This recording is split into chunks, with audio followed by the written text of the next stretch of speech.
a ridiculous play by Van Ginkel to get down on the ground, tip the ball up, and the other one is a ball off a tailback's hands. It's a little high and hot, but so, you know, that you got to take into context. And then that Howard interception, the one-hander, is a great play. I don't think that there's a lot that teams are going to take that Miami did that you can kind of replicate. You got to have the corners to do it. They don't. You got to have the exotic pressures that Miami does, and a lot of teams don't. And so I'd say this about that football game yesterday. The Chiefs do everything in football that you're not supposed to do, and they still are incredible to watch.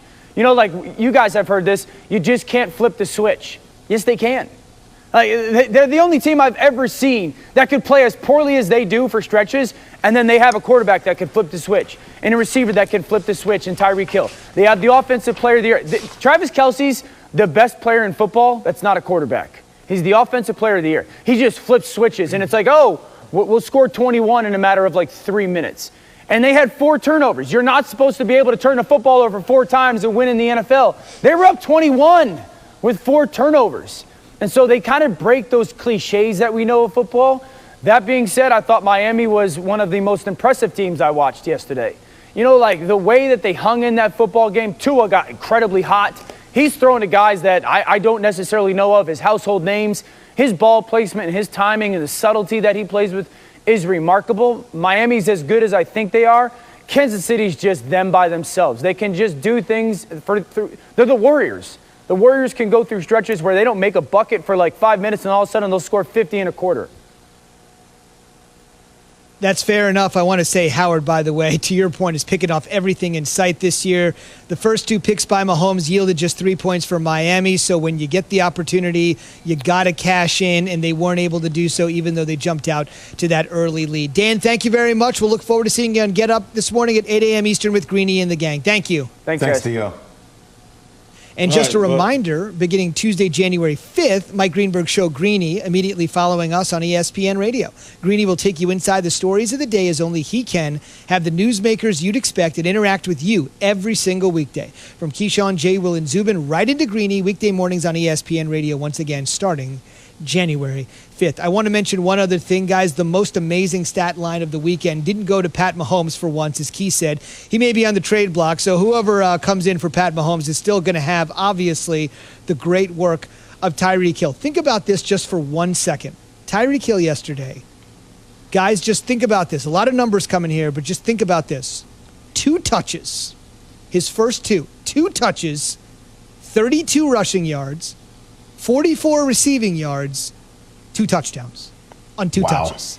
2 touches, 32 on the ground, 44 in the air, and 2 touchdowns. And that's why the Dolphins found out the Chiefs were a little too tough yesterday. Dan mentioned the offensive line, the big problem for the Steelers. A shell. Dan Orlovsky, a dozen years as an NFL quarterback, and very supportive of Wentz throughout the last several weeks, but I think even he, along with many others, said it was time to go to Hurts, even though Doug Peterson is not committed to Jalen for next Sunday's game in Arizona. First things first, Dan, what did you make of his performance against a Saints team that had come in with a rather nasty defense and a 9-game winning streak? I thought he was the difference maker in the football game. You know, Doug Peterson said their offense needed a spark. I would say that Jalen Hurts was like a consistent flame because they had a really nice opening drive. And even in my mind, I'm thinking, okay, New Orleans doesn't have any tape on him. Let's see how the rest of his game plays out. And he just consistently played well. Now, listen, they coached better than they had coached all year. There's no question about that. And they played around him better than they had played all year. But he was a difference maker, and I think in 2 specific areas. One, he didn't hurt the football team. You know, his decisiveness didn't hurt their football team. And then his legs helped their football team. He was able to go make some plays, scramble from the pocket, obviously be part of the quarterback run game. And so Doug Peterson's going to name him the starter for next week. He should be the starter for the remainder of the season. He's earned that right. I said last week that Carson Wentz's poor play opened the door for this. And Jalen Hurts, you know, took advantage of it against the #1 defense in the NFL. So very impressed with his poise, but also his play.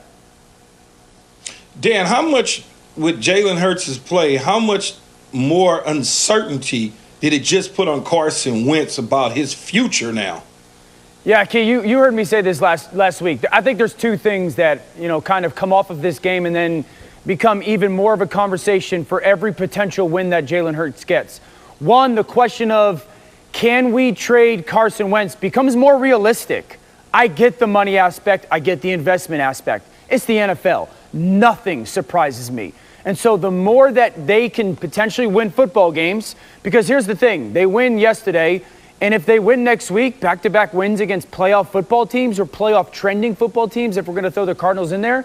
And so that question of can we actually trade Carson Wentz does become more realistic. And then if the Eagles organization, if there's people within their organization that do believe that the draft pick in the second round of Jalen Hurts affected Carson Wentz, I think the question of can they actually both be on the roster next year becomes very much so at the forefront. Because if you think the draft pick affected him, what do you think is going to happen if Jalen Hurts plays well and gives them the chance to win the division in Week 17? Like, I don't see how you could sit there and think as an organization, you know what, the draft pick affected him, and then also have both of them on the roster next March or April. So, listen, I know it's one game, but it certainly becomes a very interesting conversation moving forward. Now, the other quarterback on the other team, Taysom Hill, didn't have a bad day, didn't have a great day, but is the Taysom Hill magic running out, Dan? Oh, it is. I think the Saints have to ask themselves this question. What's the most important thing for them? Is it getting the number one seed, or is it getting Drew Brees unquestionably 100% healthy? Because I don't think this team could go to Green Bay and win a football game. I think they got to make the Super Bowl. I do believe that they have to be the one seed and have home field advantage because of where they stand with their pass game and the lack of ability for Drew to throw the ball downfield. And so I think the question becomes like, all right, Drew's 90% or 95%. Do we have to get him back because we really got to get that one seed? Or do they value Drew Brees at 100% going into the playoffs, no matter if they're the one seed or not? Because I just think that, the question of, can they go on the road and win a game in Green Bay is a very real one. And we're not talking about, 30-year-old coming off 11 broken ribs in the punctured lung. We're talking 40 years old. We don't really have a good idea of how Drew is going to feel, how he's going to look.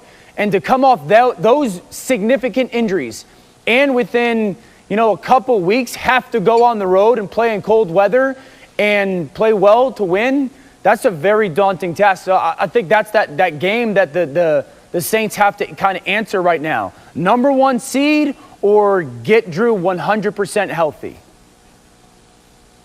Dan, how would you play it considering Drew Brees had a throwing session the other day and they still wanted to hold him out? How would you play it on bringing him back if you were the GM or coach of the team? All right, so they play the Chiefs this weekend. I think the Chiefs will be favored in that game. So you're looking at, if they lose that game against the Chiefs, I don't see Green Bay losing. Maybe they played last week of the year against Tennessee. Obviously, they can run the ball really well. So that's not a great matchup. So, how I would play it, I think that if Drew Brees is 90% healthy and we have a conversation and he's aware, I got to get the ball out of my hands, I can't take an extra hit or something like that, then I'm saying we got to go try and secure this one seed, especially this week.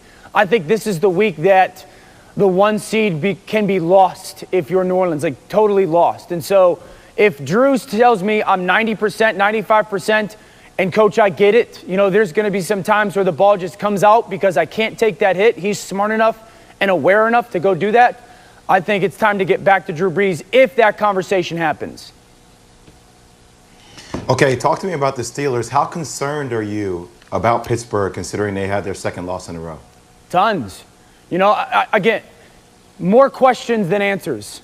More, what do they have to lean on? What are they confident in and who are they confident? Their offensive line is a shell of what it used to be. Their offensive line used to be a strength. It is not anymore.